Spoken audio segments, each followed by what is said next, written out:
C'est l'heure du journal sur RTC. Mesdames et messieurs, merci de nous accueillir chez vous. À Nganda, l'accès à l'eau potable reste une problématique. L'unique forage en service depuis plus de 25 ans ne parvient plus à satisfaire la demande, tandis que les factures restent élevées. Les factures élevées affectent durement les ménages, en particulier les jeunes maraîchers. Malgré les efforts de la municipalité pour améliorer l'approvisionnement, la situation demeure préoccupante. Les détails avec Fatou Sall. La commune de Nganda fait face depuis longtemps à un problème d'approvisionnement en eau. L'unique forage construit dans les années 79-80 ne suffit pas à couvrir les besoins de l'ensemble de la population. 45%. Même pas 45% de la population n'a accès à l'eau. Certaines femmes se lèvent à minuit, 1h, 2h ou même 4h du matin pour s'en procurer. Car à partir de cette heure, l'eau devient rare. L'unique forage qui approvisionne la population date de 1979. Cette pénurie affecte particulièrement les jeunes qui sont lancés dans la culture maraîchère. Depuis 3 ou 4 ans, je me suis lancé dans la culture maraîchère, mais j'ai du mal à en tirer un réel bénéfice à cause du coût élevé des factures d'eau. L'année dernière, j'ai payé une facture de 46 200 francs CFA, ce qui est très difficile à supporter pour nous. Malgré les efforts de la municipalité pour la construction d'une deuxième forage, la situation reste inchangée. Je me suis battu avec au niveau de l'État. En 2018, nous avons un deuxième forage avec une capacité de stockage de 200 mètres cubes. Et malheureusement, il faut le dire, 1 mois, 2 mois, quelques mois après son démarrage, le forage Bobo dafa taxaw. En attendant, habitants et jeunes maraîchers continuent de puiser l'eau là où ils peuvent, espérant qu'un jour Nganda pourra enfin boire à sa soif et voir ses terres irriguer la prospérité.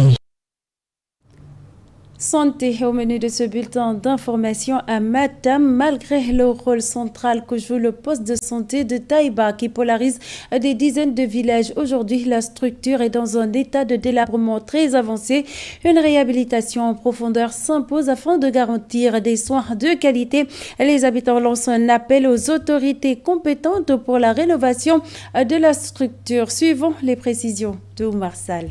Après 26 ans d'existence, le poste de santé de Taïba est aujourd'hui en état de délabrement très avancé. L'ensemble des infrastructures est vétuste malgré le rôle central que joue cette structure sanitaire qui polarise des dizaines de villages et prend en charge une population importante. Les problèmes sont majeurs parce que non seulement il y a eu 26 ans de cela, mais il y a aussi les structures qui sont un peu vétustes. Les lits sont vétustés, les murs sont vétustés. Comme on dit, on a besoin de moderniser le poste de santé pour que les gens puissent se trouver à l'aise. Il y a même les villages environnants, même les gens viennent d'ici, de Sidouaro et Lachel, Gazelle. Donc, tous ces villages-là viennent se soigner ici, dans le poste de santé de Taïba. Au regard du niveau de vétusté du poste de santé, une réhabilitation en profondeur s'impose afin de garantir des soins de qualité. Vraiment, le poste demande une véritable réhabilitation pour mettre les malades dans le confort qu'il faut pour qu'ils puissent avoir des soins de qualité. Ça, vous l'avez remarqué vous-même en faisant le tour des locaux et vous avez vu que vraiment on a besoin que ce poste soit réhabilité. Pour la raison pour laquelle nous demandons maintenant à ce que l'État nous vienne à l'encontre. C'est-à-dire il y a les bâtiments qui doivent être réparés. Il y a aussi le problème médical. Bon, comme tout le monde sait, beaucoup de gens maintenant partent dans les grandes villes pour aller se soigner parce qu'il y a un manque de médicaments ou un manque d'effectifs ou un manque, par exemple, de structures à l'interne. Construit grâce aux efforts propres de population, le poste de santé de Taïba nécessite aujourd'hui une réflexion complète. Les habitants lancent un appel aux autorités compétentes pour la rénovation de la structure afin qu'elle réponde aux normes sanitaires en vigueur. Direction Saint-Louis, en prélude à la Journée internationale des douanes, une cérémonie de levée des couleurs s'est tenue ce jeudi 22 janvier au lycée Cheikh Oumar Foutiyou Tall sous la présidence du directeur général des douanes du Nord. La cérémonie a été suivie d'un cours portant sur les différentes attributions et missions de l'administration des douanes sénégalaises.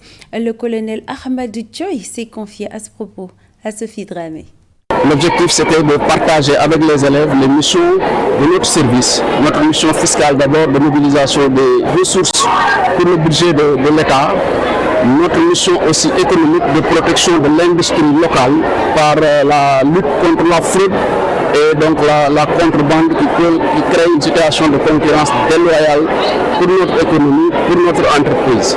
Partager aussi avec les élèves notre mission sécuritaire qui est orientée dans la lutte contre les grands trafics, la criminalité transnationale organisée, portant notamment sur les médicaments, portant notamment sur les armes, portant aussi sur la migration irrégulière. L'objectif, je pense, est atteint parce que nous considérons que les élèves constituent d'excellents leviers pour toucher nos cibles qui sont les populations que nous invitons à collaborer avec l'administration des douanes, à collaborer avec l'ensemble des forces de défense et de sécurité pour qu'ensemble nous puissions renforcer le dispositif sécuritaire au niveau de la région Nord, contribuer ainsi aux orientations qui ont été définies par les autorités étatiques, c'est-à-dire tendre vers une souveraineté sécuritaire pour la République du Sénégal, un projet qui tient à cœur aux autorités de notre État et qui constitue aussi un sacerdoce pour l'administration des douanes. À Kédougou, l'association des concurrents a ciblé plusieurs services publics à l'occasion d'une journée d'investissement humain organisée dans la commune. De la douane à la Sodefitex en passant par les abords du fleuve Gambie. Les concurrents, soutenus par une forte mobilisation de jeunes, ont procédé au nettoyage complet de ces sites. Une initiative citoyenne que les organisateurs comptent pérenniser. Mamadou Cissé. L'association des concurrents de Kédougou a organisé une journée d'assainissement dans la commune de Kédougou. Ces jeunes veulent montrer à travers ces actes de cette sétale leur contribution au civisme, à la citoyenneté, mais aussi au patriotisme. On est là, c'est pour marquer un acte culturel, en même temps patriote encore. Les jeunes ont pris l'initiative quand même de venir nettoyer aujourd'hui la douane, c'est la première cible. Ensuite aller nettoyer le fleuve comme deuxième cible. Donc c'est une initiative qui ne fait que commencer. Les associations veulent marquer aussi leur présence par ces actes civiques. Donc pour tout un patriote. Et ça va droit vers le festival qui est en préparation actuellement. Et répondre à l'appel du président de la République qui a lancé un appel, ça fait une année maintenant, par rapport à la propreté. Donc notre association aussi, on l'appelle Maninga Kunda Fulakunda, nous parlons de la culture. Nous aussi, nous avons voulu contribuer à notre manière pour le développement de notre localité. Une activité de cette sétale dans plusieurs localités de Kédougou comme la douane, le fleuve Gambie et autres lieux ont reçu les coups de balai de l'association Maninga Kunda et Fulakunda. Ce que nous voudrions montrer aussi à l'opinion nationale comme internationale, c'est une autre visage des jeunes de Kédougou par rapport à ce que les gens pensent. Et d'autres pensent que le festival aura lieu à Kédougou ici. Donc nous lançons un appel à l'endroit de tous les fils de Kédougou, en particulier la jeunesse, d'être utiles à la société.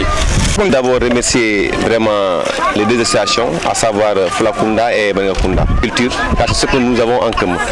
Aujourd'hui, à travers ces gestes, n'est-ce pas, des jeunes, nous ne pouvons que les remercier et les encourager à persévérer dans ce même sens.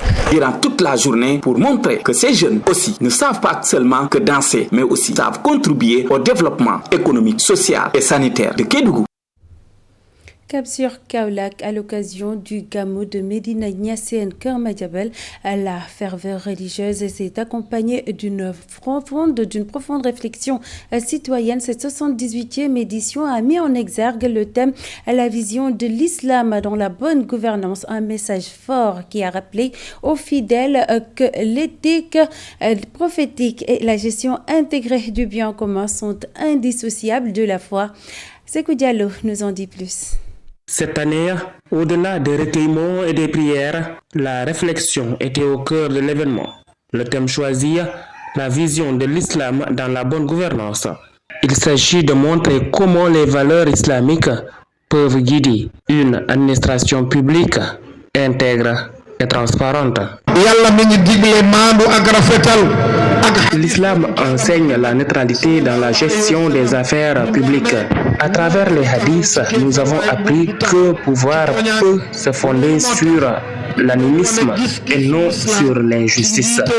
L'islam nous a enseigné comment une vraie autorité doit se comporter. Et sur cela, nous avons un seul point à retenir, c'est la justice.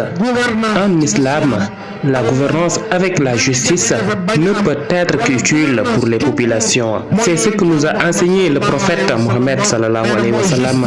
Tant qu'il y a justice dans la gestion des affaires de la cité, on aura toujours de bonnes autorités. Et il y aura de la paix et de la stabilité partout dans le pays. Le calife de Médina Niassène, Keur Madiabel, a d'ailleurs tenu à saluer l'implication des autorités administratives et locales dont le soutien a été jugé déterminant pour la réussite de l'organisation. Les autorités municipales et celles de l'arrondissement ont fait tout pour le succès de cet événement. Au-delà de la ferveur religieuse, ce 78e Gamou se veut donc un appel à la responsabilité citoyenne et éthique, rappelant que pour les fidèles de Médina Niassène, la foi ne se vit pas seulement dans les mosquées, mais aussi dans la gestion exemplaire du bien commun. Fin de ce bulletin d'information. Mesdames et messieurs, merci de l'avoir suivi. Restez avec nous. L'information continue sur www.ruracsenegal.sn juste après la version polar de ces actualités. Quant à moi, je vous retrouve tout à l'heure pour le bulletin en séeréer. D'ici là, portez-vous bien. Au revoir.